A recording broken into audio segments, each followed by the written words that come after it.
தக்காளி, புளி இது 2ம் இல்லாம மீன் குழம்பு வைக்க முடியுமா? கண்டிப்பா வைக்க முடியுங்க. ஏன்னா, நாங்க ஒருத்தங்க வீட்ல சாப்பிட்டோம். தக்காளி, புளி இல்லாம அவ்ளோ ஒரு டேஸ்ட்டான ஒரு மீன் குழம்பு அவங்க பண்ணி குடுத்துருந்தாங்க.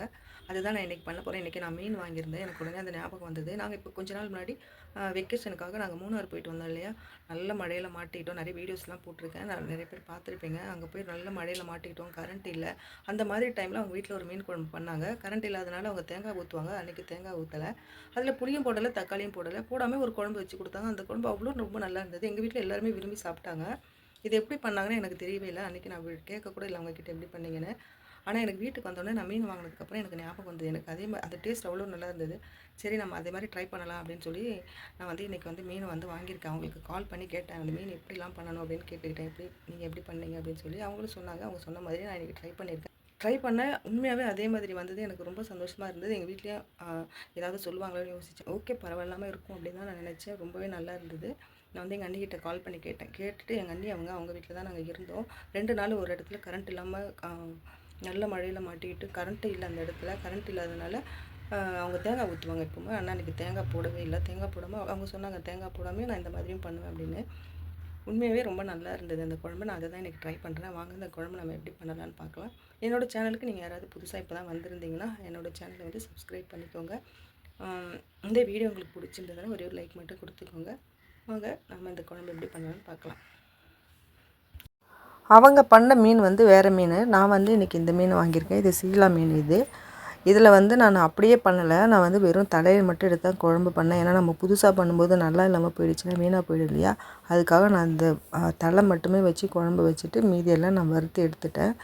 இதுக்கு வந்து நான் பாத்திரத்தில் ஒரு 3 ஸ்பூன் அளவு எண்ணெய் ஊற்றிருக்கேன். அவங்க வந்து தேங்காய் எண்ணெய் போட்டாங்க. நான் தேங்காய் எண்ணெய் போடலை. நான் நம்ம சமையலுக்கு யூஸ் பண்ணுற எண்ணெயை நான் போட்டிருக்கேன். போட்டுட்டு நான் வந்து எப்போவுமே வந்து கடுகும் வெந்தயமும் போட்டு தான் நான் மீன் குழம்பு தாளிப்பேன். அவங்க வந்து வெந்தயமே அதில் போடவே இல்லை. வெறும் கடுகு மட்டும் தான் போட சொன்னாங்க. நான் கால் பண்ணி கேட்டதுக்கு நான் டவுட்டாக திரும்பி கூட கால் பண்ணி கேட்டுக்கிட்டேன் வெந்தயம் போடக்கூடாதான்னு. அவங்க வந்து வெந்தயம் அப்போ போட வேண்டாம்னு சொல்லிட்டாங்க. அதுக்கேற்ற மாதிரியே நான் போடவே இல்லை. 2 பெரிய சைஸ் வெங்காயத்தை ரொம்ப பொடியாக கட் பண்ணி கடுகு பொரிஞ்சதுக்கப்புறம் ரொம்ப பொடியாக கட் பண்ணி அதையும் சேர்த்துக்க சொன்னாங்க. சேர்த்துக்கிட்டேன். இஞ்சி பூண்டை வந்து நல்லா தட்டி சேர்க்க சொன்னாங்க. நல்லா தட்டிட்டு அந்த இஞ்சி பூண்டையும் அதில் போட்டு சேர்த்துக்கிட்டேன் நான்.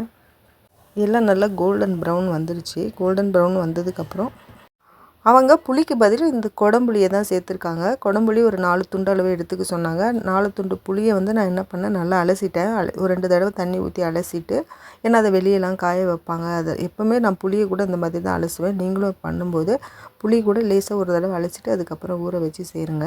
இந்த 4 துண்டு புளியை நல்லா அலசிட்டு வதங்கிட்டுருக்கிற அந்த வெங்காயத்தில் சேர்த்துட்டேன் நான். சேர்த்துட்டு மிளகாத்தூள் சேர்த்துருக்கேன். மிளகாத்தூள் வந்து இது எல்லாம் கலந்து அரைச்ச மிளகாத்தூள் வந்து நான் 2 ஸ்பூன் அளவு சேர்த்துருக்கேன். நான் வந்து ரொம்ப கொஞ்சமாக தான் குழம்பு பண்ணுறேன். அதுக்காக 2 ஸ்பூன் அளவு சேர்த்துருக்கேன். கொஞ்சமாக மஞ்சள் தூளும் சேர்த்துருக்கேன் அதில். சேர்த்துட்டு ஒரு 1½ டம்ளர் அளவுக்கு தண்ணியும் சேர்த்துட்டேன். தண்ணி சேர்த்துட்டு நல்லா கொதிக்க விட்டுட்டேன்.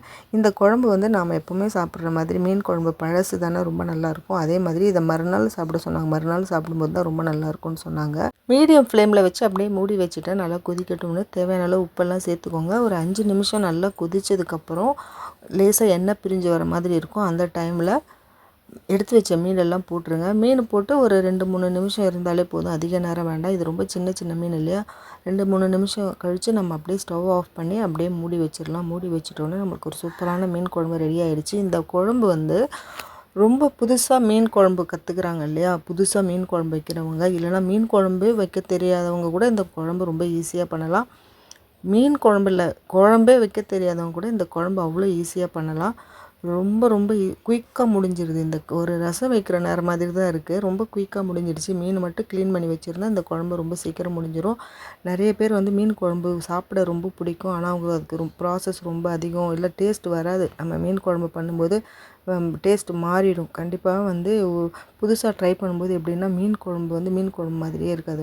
மீனை ரொம்ப நசுக்கிடுவாங்க. அதை கழுவும்போது நசுக்கி உடஞ்செல்லாம் போயிடும். இல்லை ரொம்ப நேரம் கொதிக்க விட்டுருவாங்க. ஏதோ ஒரு தப்பு, புளி அதிகமாக சேர்த்துருவாங்க, மிளகாத்தூள் அதிகமாக சேர்த்துருவாங்க. அதனால் டேஸ்ட் நல்லா இல்லாமல் இருக்கும். அவங்கெல்லாம் இந்த மாதிரி மீன் குழம்பு ட்ரை பண்ணால் ரொம்ப சூப்பராக வரும். ட்ரை பண்ணி பாருங்கள். ஸ்டவ் ஆஃப் பண்ண உடனே இதில் வந்து ஒரு 1/2 ஸ்பூன் அளவு மிளகுத்தூளும் 2 இல்லைனா 3 பிஞ்ச் அளவு வெந்தயத்தூளும் இதில் சேர்த்துக்குவோங்க. வெந்தயத்தை நல்லா பவுடர் பண்ணி அரைச்சி வச்சுக்கோங்க. வறுத்துட்டு அரைச்சி பவுடர் பண்ண வெந்தயம் இருக்கு இல்லையா, அந்த வெந்தயம் அதை போட்டுக்கோங்க. இதில் டேஸ்ட்டே வந்து நம்ம முதல்ல வெந்தயம் போடலை இல்லையா, அந்த வெந்தயம் வந்து இப்போ போடணும். இப்போ போட்டால் தான் ரொம்ப சூப்பராக இருக்குது. உண்மையாகவே நான் எதிர்பார்க்கவே இல்லை இந்த குழம்பு இவ்வளோ ரொம்ப நல்லா இருக்கும்னு. வீட்டில் எல்லோரும் ரொம்ப விரும்பி சாப்பிட்டாங்க. நான் வந்து ரொம்ப கொஞ்சமாக தான் பண்ணியிருந்தேன், ஏன்னா நல்லா இல்லாமல் போயிடுச்சுன்னா வீணாக போயிடுன்னு. நான் நினச்ச மாதிரி இல்லை, மீன் குழம்பு அடுத்த வேலைக்கு மீதி ஆகலை, அந்த அளவுக்கு கரெக்டாக இருந்தது எங்களுக்கு. இனி வந்து அடிக்கடி இந்த மாதிரி பண்ணணும்னு நினச்சிக்கிட்டேன் நான். நீங்களும் ட்ரை பண்ணி பாருங்கள். ட்ரை பண்ணி பார்த்துட்டு இந்த குழம்பு எப்படி இருக்குதுன்னு எனக்கு வந்து கமெண்ட்ஸில் சொல்லுங்கள். நான் என்னோடய சேனலில் நிறைய வீடியோஸ் போஸ்ட் பண்ணியிருக்கேன், போய் பாருங்கள். புதுசாக யாராவது வந்திருந்தீங்கன்னா என்னோடய சேனல் இப்போ தான் முதல்ல பார்க்குறீங்கன்னா என்னோடய வீடியோஸ்லாம் உங்களுக்கு பிடிச்சிருந்ததுன்னா சப்ஸ்கிரைப் பண்ணிக்கோங்க. இந்த வீடியோ உங்களுக்கு பிடிச்சிருந்ததுன்னா ஒரே ஒரு லைக் மட்டும் கொடுங்க. மீன் குழம்பு வைக்கிறது பெரிய ப்ராசஸ் மாதிரி ஒரு சிலர் நினச்சிட்டு இருப்பாங்க. அவங்களுக்கும் பேச்சுலர்ஸ் யாராவது இருந்தாங்கன்னா அவங்களுக்கும் இந்த குழம்பு வந்து ஷேர் பண்ணுங்கள். கண்டிப்பாக அவங்களுக்கு யூஸ்ஃபுல்லாக இருக்கும். தேங்க்யூ.